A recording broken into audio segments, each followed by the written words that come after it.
ที่เจ้าบอกเคยหูเลยเพราะว่ายังบ่ทันแน่ใจว่าเจ้าจะมีภัยก็เลยต้องขอ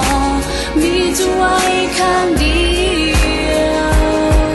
เจ้าคงจะบอกว่ากันและคงจะบอกสนใจที่เคยทำลงไปสัญญาจะบอกกวนใจ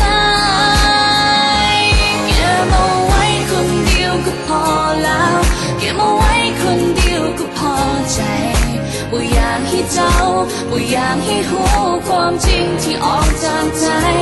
ปล่อยเอาไว้แบบนี้มันดีแล้วปล่อยเอาไว้แบบนี้ก็สุขใจถ้าหากเปิดเผยไปแล้วเจ้าบ่หามันจะเจ็บกว่าก็หูแล้วก็เข้าใจแต่ก็ยอมให้เป็นแบบนี้ก็หาที่มีสิ่งที่ดีๆได้เท่านี้ค่อยก็พอใจขอเพียงเจ้าบ่ห่างหายไปและมีเจ้าได้อยู่ใกล้ๆก็อยากจะขอมีเจ้าไว้ข้างเดียวเจ้าคงจะบอกว่ากันและคงจะบอกสนใจที่เคยทำลงไปสัญญาจะบอกกวนใจเก็บเอาไว้คนเดียวก็พอแล้วเก็บเอาไว้คนเดียวก็พอใจบ่อยากให้เจ้าบ่อยากให้หูความจริงที่ออกจากใจ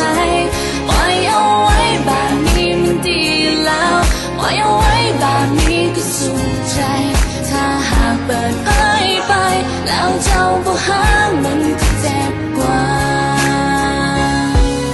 นี่เป็นเพียงคนที่อยู่ใกล้ๆแต่ว่าใจมันยังต้องการจึงคอยจะทำได้เพียงเท่านั้นใจยังคงหิวโห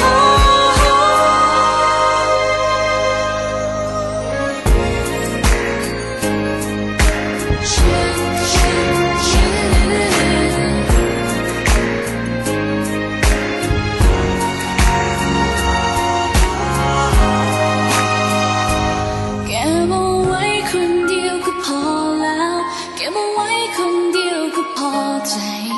บ่อยากให้เจ้าบ่อยากให้หูความจริงที่ออกจากใจปล่อยเอาไว้แบบนี้มันดีแล้วปล่อยเอาไว้แบบนี้ก็สุขใจถ้าหากเปิดเผยไปแล้วเจ้าบ่หามันก็เจ็บกว่า